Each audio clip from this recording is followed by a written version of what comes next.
देर रात से ही कामता प्रसाद की खांसी तेज हो गई। रह रहकर खून की 2-4 उल्टियां भी हो गईं। धर्मपत्नी काफी घबराई हुई थी। कामता प्रसाद ने सुभद्रा को ढांढस बंधाने की असफल चेष्टा की। एक सुभद्रा ही तो थी जो अब तक कामता प्रसाद का साथ निभा रही थी। आखिर सुभद्रा उनकी धर्मपत्नी थी और किसी स्त्री के लिए संसार की सबसे अनमोल चीज उसका पति होता है। इस बात को सुभद्रा अच्छे से समझती और इस हालत में कामता प्रसाद के लिए एकमात्र सहारा वही तो थी। ऐसा नहीं था कि कामता प्रसाद के कोई संतान न थी। सुभद्रा ने अपनी कोख से 4 पुत्र तथा 2 पुत्रियों को जना था। उनमें से 2 तो जन्म के कुछ ही दिनों पश्चात मृत्यु का वरण कर चुके थे। स्वयं कामता प्रसाद सरकारी महकमे में मुंशी थे। जो भी वेतन मिलता इतने बड़े परिवार के भरण पोषण में खर्च हो जाता। कामता प्रसाद हमेशा तंगी में ही रहे। फिर भी अपने बच्चों की परवरिश में उन्होंने कोई कसर नहीं छोड़ी। अच्छी शिक्षा दिलाने का ही परिणाम था कि आज उनके जीवित बचे दोनों पुत्र सरकारी महकमे में उच्च पदों पर आसीन थे। पूरे सेवा काल में बड़ी मुश्किल से जो थोड़ी बहुत बचत की, उससे रहने हेतु एक छोटा सा घर भी बन गया। दोनों पुत्रियों की शादी भी उन्होंने अच्छे से कर दी और वे दोनों अपने घर खुश थे। पुत्रियों के विवाह में उनके सर काफी कर्ज भी चढ़ गया, जिससे वे अपनी नौकरी के अंतिम दिनों में ही उबर सके। दोनों पुत्र का भी विवाह हो गया और अपने परिवार के साथ वे दोनों घर से काफी दूर रहते थे। शुरू में तो दोनों वर्ष में एक आध बार आ ही जाते, परंतु समय के साथ यह अंतराल बढ़ता चला गया। बहुओं के उपेक्षित व्यवहार के कारण सुभद्रा भी कभी उन लोगों के पास जाने का साहस नहीं जुटा सकी और कामता प्रसाद ने भी पुत्रों के पास जाने के लिए सुभद्रा पर कभी दबाव नहीं बनाया। धीरे धीरे उन लोगों के पत्र भी आने बंद हो गए और स्वयं को निसंतान मान कामता प्रसाद और सुभद्रा ने हृदय कठोर करके एक दूसरे का सहारा बनकर जीवन जीने का दंश झेलने लगे। पिछले 5 वर्ष से तो पुत्रियों की भी कोई खोज खबर नहीं थी। ऐसा प्रतीत हो रहा था मानो सबने ही कामता प्रसाद और सुभद्रा को भुला दिया हो। कामता प्रसाद को सरकारी सेवा से अवकाश ग्रहण की साल भर से ऊपर होने को आए। अचानक से वेतन बंद हो जाने से वे आर्थिक तंगी झेल रहे थे। पेंशन कार्यालय का चक्कर लगाते लगाते उनके जूते घिस गए। फिर भी उनका पेंशन निर्धारित नहीं हो सका। कई बार तो फाइलों को इधर उधर करवाने में चढ़ावा तक देना पड़ा, जिस पर से वे टीबी के मरीज भी हो गए। जो भी थोड़ी बहुत जमा पूंजी थी वह भी पिछले 1 साल में घर के आटा दाल का खर्च चलाने में समाप्त हो गए। बीमारी की वजह से पड़ोसियों का कर्जा भी सर पर चढ़ गया, सो अलग।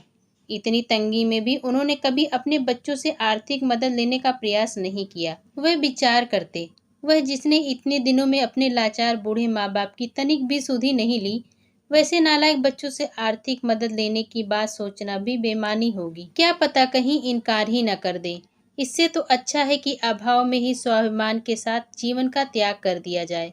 कम से कम मरने के बाद संतोष तो रहेगा कि जितना भी जिया अभिमान के साथ जिया। दिन बीतने के साथ साथ कामता प्रसाद का स्वास्थ्य भी लगातार गिरता जा रहा था। पेंशन की राशि अब तक न मिलने से आर्थिक मदद के नाम पर पड़ोसियों ने भी कन्नी काटना शुरू कर दिया। राशन वाले का कर्जा अधिक होने से वह भी सामान देने में आनाकानी करने लगा।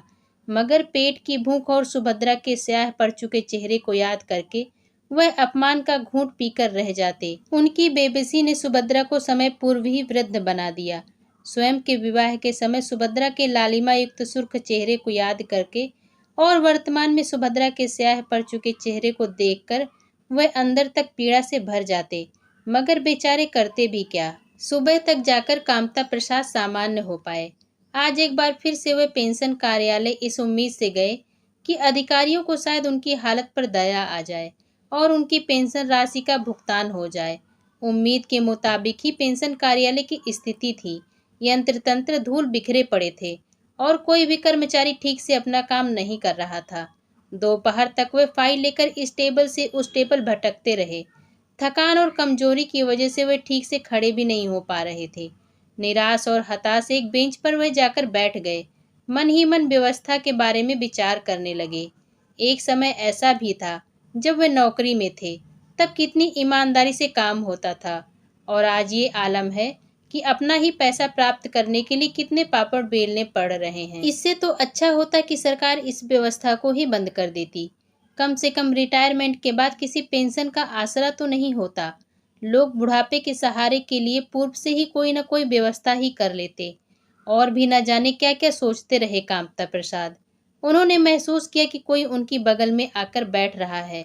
मुड़कर देखा तो पाया पान से रंगे काले दांतों को निपोड़ता दफ्तर का चपरासी था। धीमे से उसने कान में फुसफुसा कर कहा, साहब ने मुझे भेजा है, कहलवाया है कि यदि कल तक आप 10,000 रुपये का प्रबंध कर दें तो आपका काम 1 हफ्ते के भीतर हो जाएगा।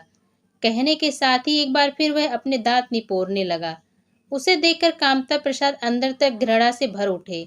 जी में आया कि जोरों से उस चपरासी के मुंह पर थूक दें, किंतु वह ऐसा न कर सके। बेवजह का हंगामा खड़ा हो जाता और वह ऐसा कदापि नहीं चाहते थे। निराश कदमों से वापस घर आ गए और सीधे बिस्तर पर जाकर ढेर हो गए।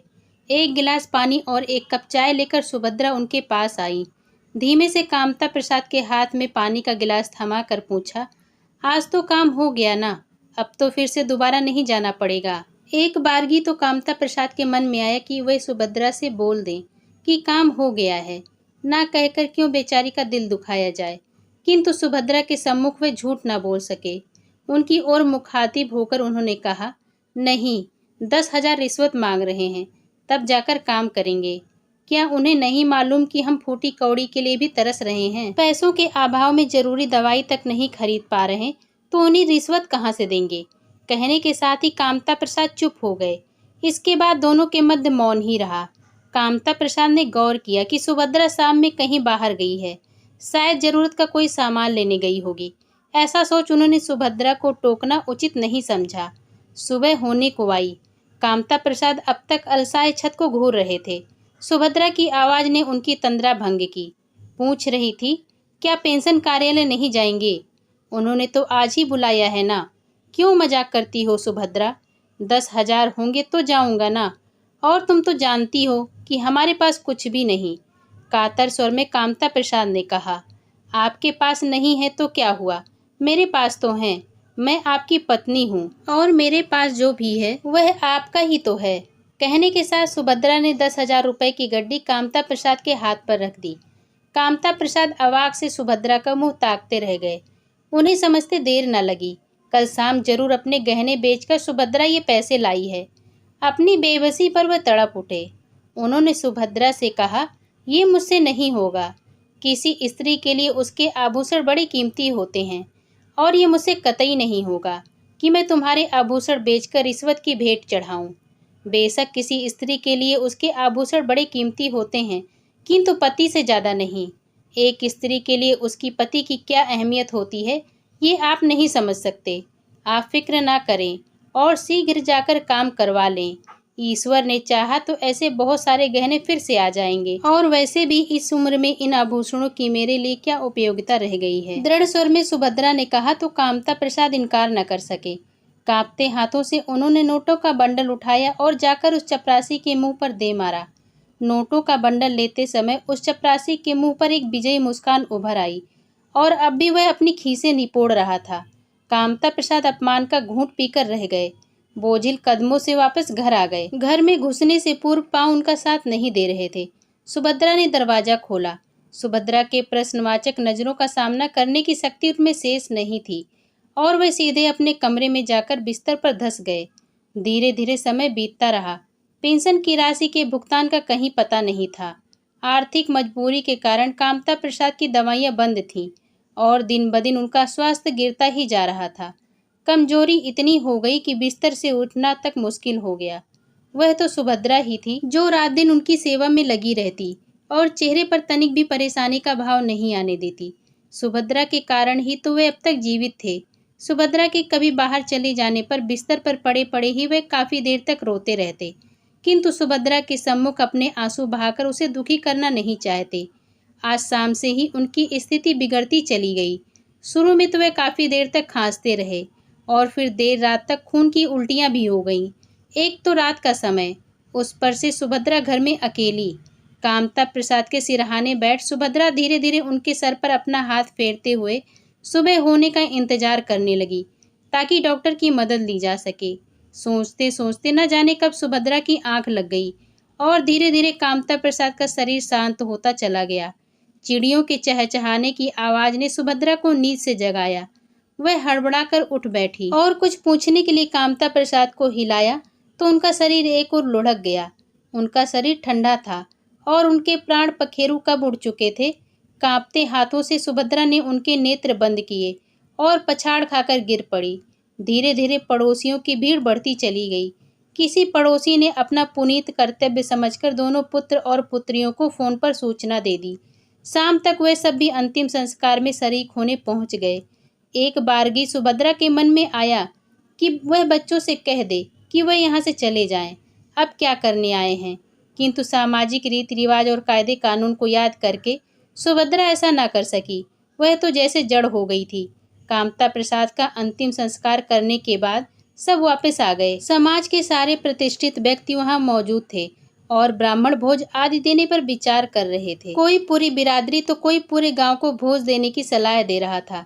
सुभद्रा महसूस कर रही थी उसके पुत्रों का चेहरा पीला पड़ रहा है, मानो इस खर्च से वे किसी तरह निकल भाग जाना चाह रहे हों, किंतु पूरा समाज उन पर दबाव बनाए हुए था।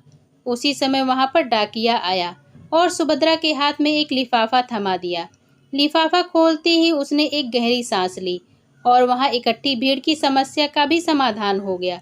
सुभद्रा ने वह लिफाफा अपने पुत्र को थमा दिया। लिफाफे में पूरे 2 लाख रुपए का चेक था, जिसे कामता प्रसाद के पेंशन की राशि के रूप में भुगतान किया गया था। अगले कई दिनों तक घर में खूब चहल पहल का माहौल रहा। पूरे गांव के लोगों को कई दिनों तक भोज दी गई।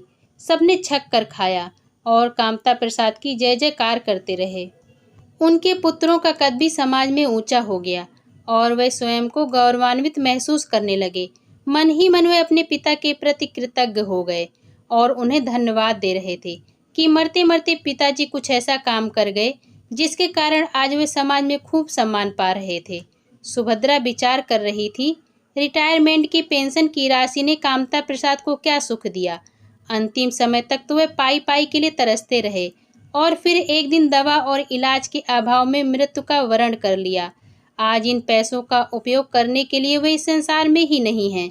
हाँ, इन पैसों से एक काम अवश्य हुआ कि उनका अंतिम संस्कार अच्छे से हो गया, वरना उनके पुत्र तो ऐसे थे जो अपना धन खर्च करके उनका अंतिम संस्कार भी न करते। अपने पुत्रों के व्यवहार के प्रति सुभद्रा का मन कड़वाहट से भर उठा और वह उठकर अंदर चली गई। कामता प्रसाद जिस कमरे में रहते थे, सुभद्रा सीधे उसी कमरे में गई और कामता प्रसाद की एक बड़ी सी तस्वीर को अपने सीने से लगाए काफ़ी देर तक सुबकती रही। अगर आपको मेरी आज की कहानी पसंद आई हो तो मेरे चैनल को लाइक, शेयर एंड सब्सक्राइब जरूर करें। धन्यवाद।